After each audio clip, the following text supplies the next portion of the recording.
Hello good morning साथीहरू। हामी चाहिँ अहिले रसुवा भन्ने ठाउँमा छौँ र हाम्रो यो गाडीको लाइन लागिरहेको छ यतापट्टि र यो चाहिँ हाम्रो यो गाडीभित्रको भनौँ न अब हाम्रो बस्ने सुत्ने भन्ने ठाउँ यही हो। यहाँ हाम्रो गाडी चलाउने ठाउँ, त्यहाँ बसेपछि यता आएपछि हामी सुत्ने ठाउँ हो। ओछ्यानहरू त्यता छ अनि यो लुगासुगा सुकाउनु पऱ्यो भने त्यहाँ छ। अनि हाम्रो यहाँ कपडा सबै त्यहाँको कपडा राख्ने साग्ने सबै त्यहीँ छ। बत्ती पनि हाम्रो यहाँ बत्ती बल्दा हुन्छ हैन। यो चाहिँ माथिको यस्तो छ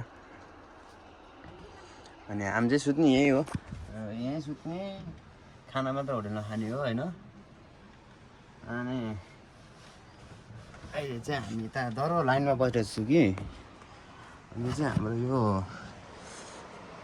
यो देख्नु भएको छ जहाँसम्म लाइन, यो सबै रसुवा जाने चाइना जानेहरू हुन् सबजना। यो जुन चाहिँ तपाईँले देख्नुहुन्छ तलसम्म छ नि, तलसम्म देखिरहेको छ नि, यो सब गाडीको लाइन, यो सब चाइना जाने हो।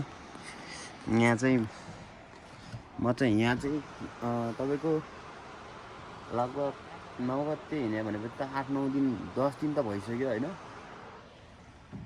त्यो आएर बसिरहेको छौँ लाइनतिर।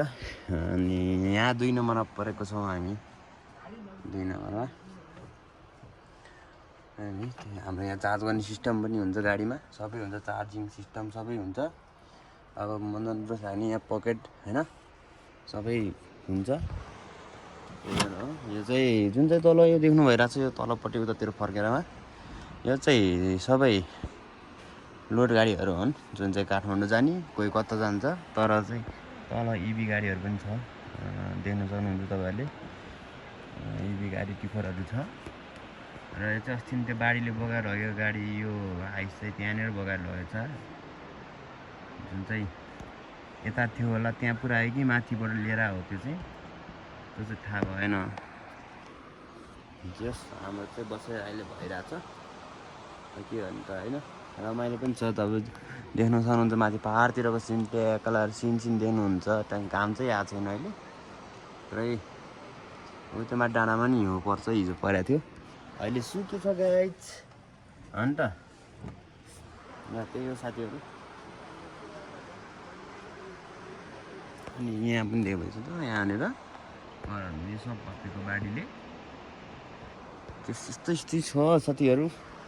अर्को भ्लगमा भेट्नुपर्छ है। लाइक सब्सक्राइब हालिदिनु होला साथीहरू।